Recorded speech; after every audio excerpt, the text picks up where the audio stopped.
الحمد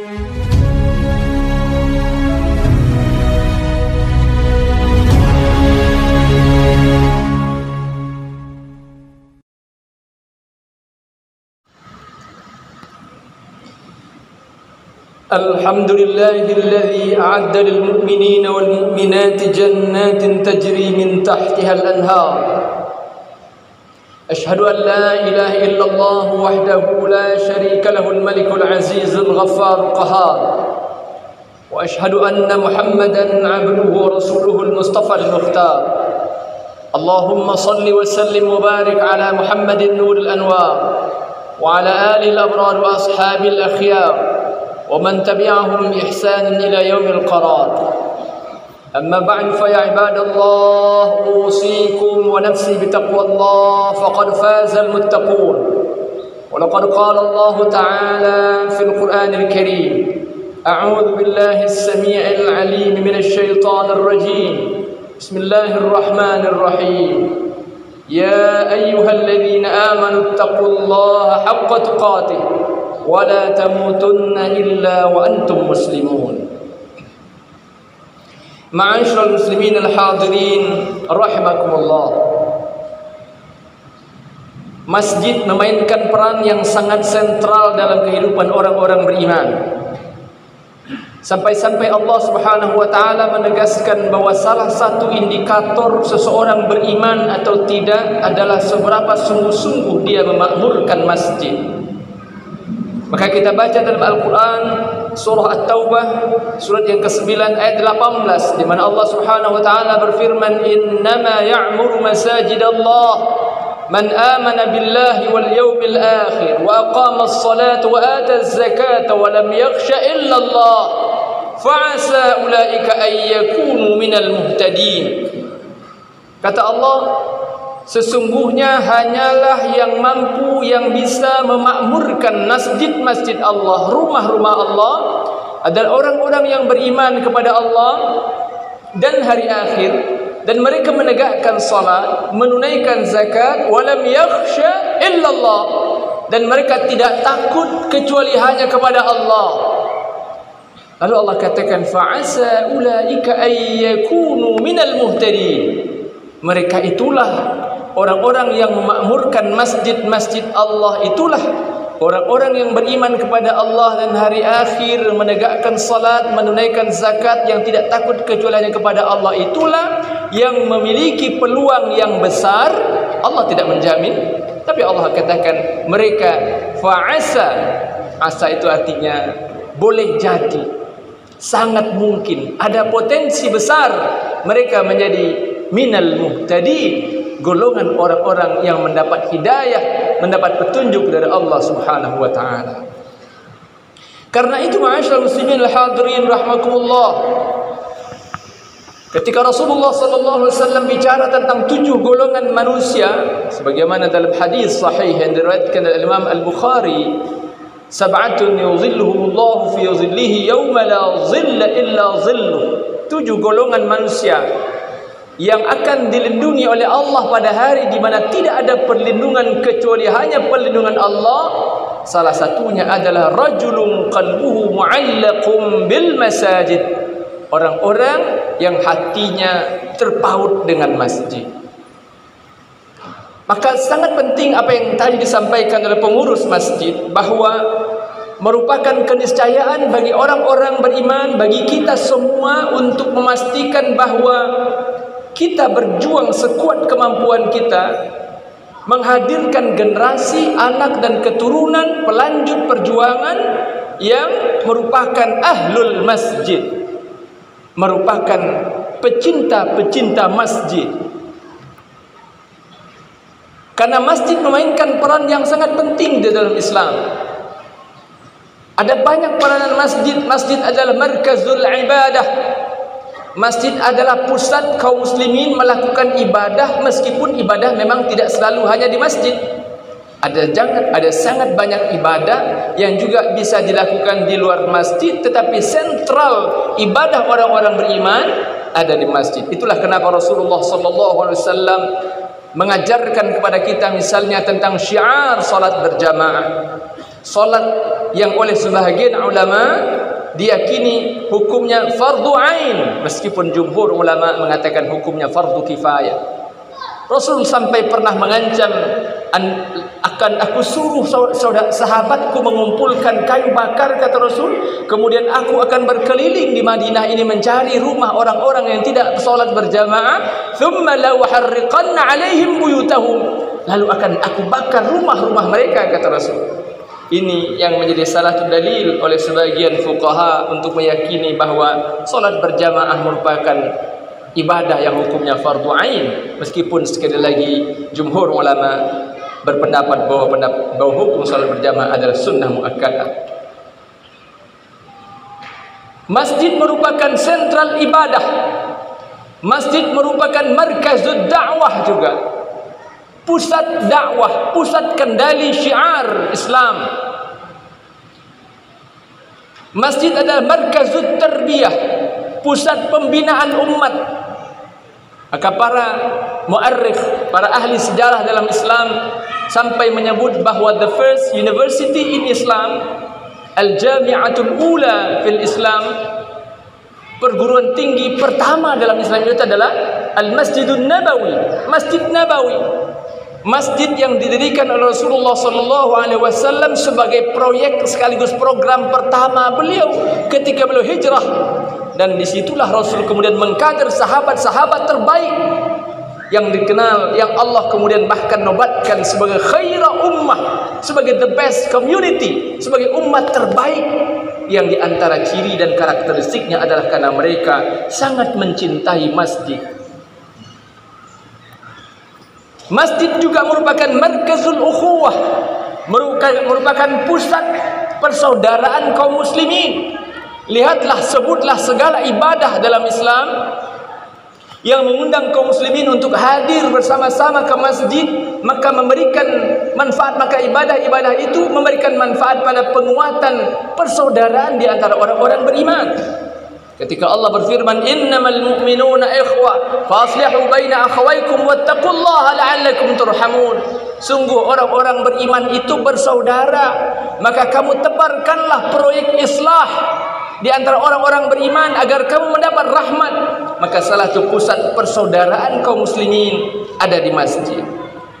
Masjid juga merupakan sentral kekuatan ekonomi umat. Masjid juga merupakan sentral kekuatan militer kaum muslimin. Kalau kita baca sirah nabawiyah, sejarah kehidupan Rasulullah SAW, kita akan temukan bahwa Rasulullah menjadikan masjid sebagai pusat untuk mengendalikan pasukan ketika merencanakan perang ataupun menghadapi tantangan musuh dan seterusnya.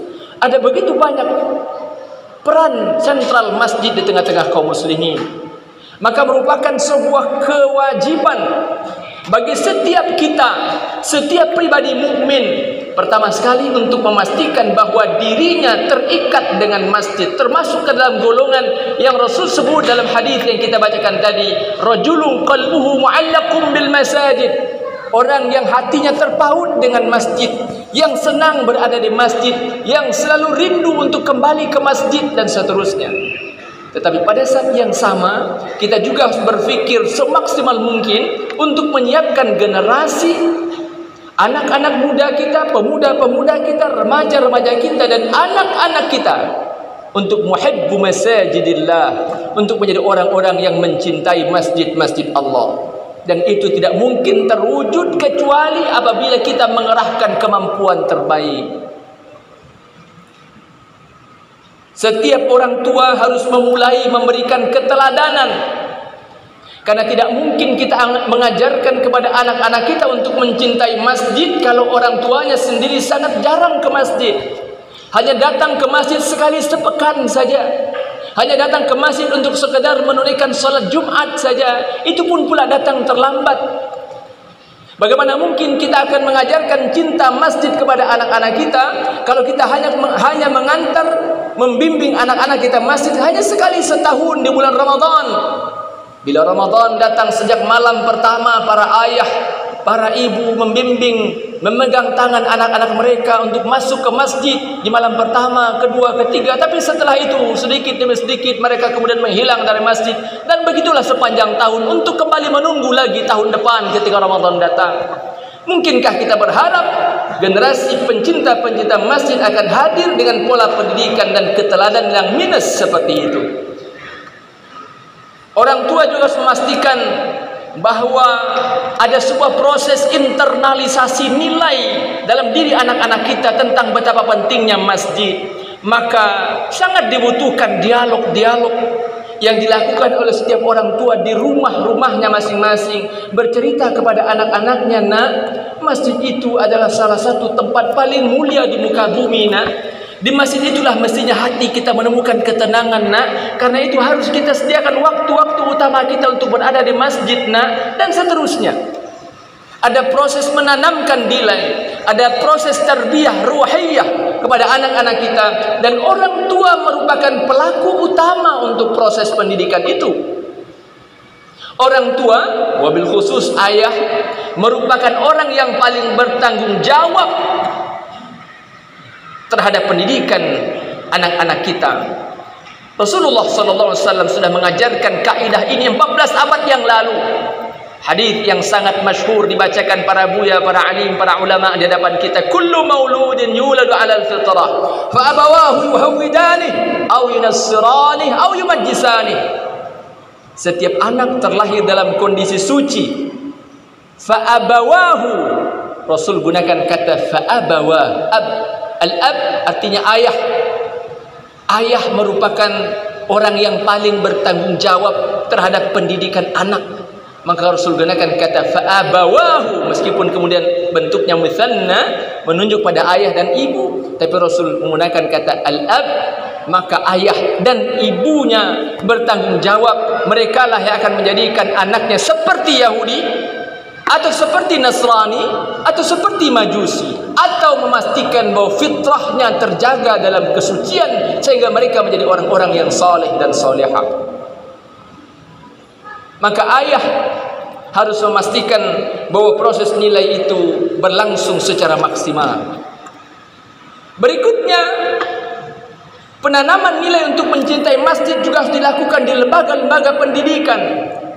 Maka kita bersyukur bahwa belakangan ini alhamdulillah sekolah-sekolah kita tidak hanya pesantren-pesantren dan madrasah-madrasah, tapi sekolah-sekolah umum juga sudah menyiapkan program-program untuk mendekatkan para siswa dan siswinya dengan masjid.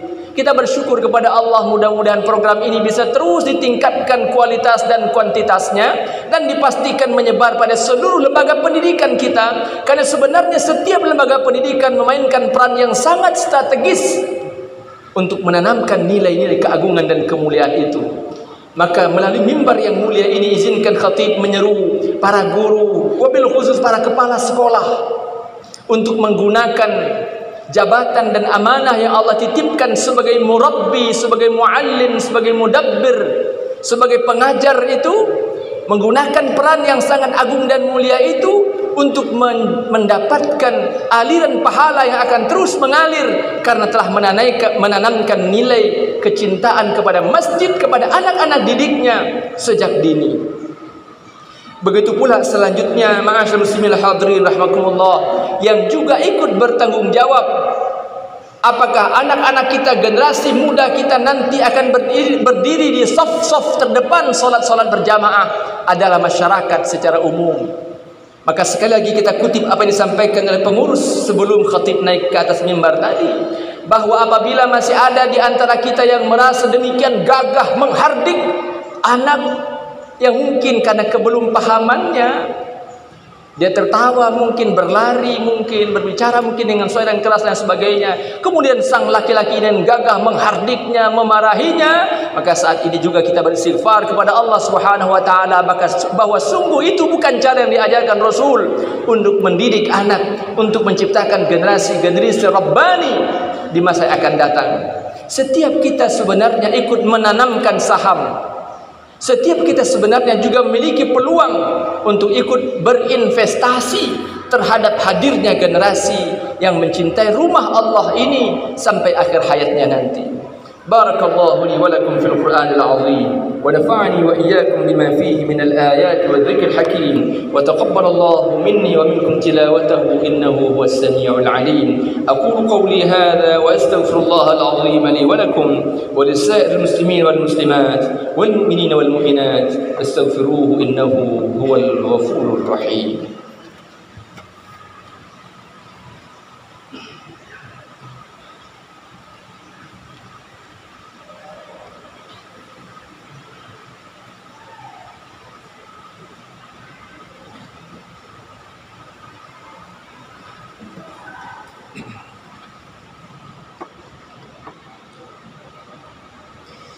الحمد لله الذي أمرنا بالاتحاد والاعتصام بحبل الله المتين.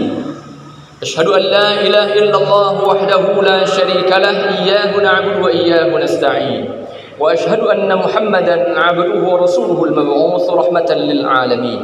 اللهم صل وسلم وبارك على سيدنا وحبيبنا ومولانا محمد وعلى آله وصحبه أجمعين. أما بعد فيا عباد الله أوصيكم ونفسي بتقوى الله فقد فاز المتقون. ولقد قال الله تعالى في القرآن الكريم أعوذ بالله السميع العليم من الشيطان الرجيم بسم الله الرحمن الرحيم والعصر إن الإنسان لفي خسر إلا الذين آمنوا وعملوا الصالحات وتواصوا بالحق وتواصوا بالصبر. Di khutbah yang kedua ini izinkan khatib kembali mengajak kita semua untuk berazam, bertekad, lalu berjuang dengan sungguh-sungguh untuk menjadikan diri kita, anak-anak kita, dan generasi kita, generasi pelanjut perjuangan umat ini, orang-orang yang mencintai masjid Allah, yang hatinya terpaut dengan masjid, yang akan menjalankan tugas peradabannya dengan sentralnya dari masjid. Dan karena itu dibutuhkan tentu saja ikhtiar yang berkelanjutan, perjuangan yang sungguh-sungguh, komitmen yang kuat. Lalu kita bermohon kepada Allah Subhanahu wa taala, semoga Allah jadikan kita hamba-hambanya yang terus berusaha mempersembahkan amal terbaik kita kepada Allah Subhanahu wa taala. Inna Allah wa malaikatahu yusholluna 'alan nabi ya ayyuhalladzina amanu shallu 'alaihi wa sallimu taslima. Allahumma shalli 'ala Muhammad وعلى آل محمد كما صليت على إبراهيم وعلى آل إبراهيم وبارك على محمد وعلى آل محمد كما باركت على إبراهيم وعلى آل إبراهيم في العالمين إنك حميد مجيد. اللهم اغفر للمسلمين والمسلمات والمؤمنين والمؤمنات الأحياء منهم والأموات إنك سميع قريب مجيب الدعوات يا قاضي الحاجات. اللهم أرنا الحق حقا وارزقنا اتباعه وأرنا الباطل باطلا وارزقنا اجتنابه. اللهم أعز الإسلام والمسلمين وأذل الشرك والمشركين ودمر أعداءك أعداء الدين واجعل دائرة السوء عليهم يا رب العالمين. ربنا لا تؤاخذنا إن نسينا أو أخطأنا ربنا ولا تحمل علينا إصرا كما حملته على الذين من قبلنا ربنا ولا تحملنا ما لا طاقة لنا به واعف عنا واغفر لنا وارحمنا أنت مولانا فانصرنا على القوم الكافرين. ربنا هب لنا من أزواجنا وذرياتنا قرة أعين واجعلنا للمتقين إماما. ربنا تقبل منا إنك أنت السميع العليم وتب علينا إنك أنت التواب الرحيم. ربنا آتنا في الدنيا حسنة وفي الآخرة حسنة وقنا عذاب النار. وصلى الله على خير خلقه محمد وبارك وسلم. سبحان رب العزة عما يصفون وسلام على المرسلين والحمد لله رب العالمين. عباد الله إن الله يأمر بالعدل والإحسان وإيتاء ذي القربى وينهى عن الفحشاء والمنكر والبغي يعظكم لعلكم تذكرون. فاذكروا الله العظيم يذكركم ولوه يستجب لكم ولذكر الله أكبر. أقيموا الصلاة.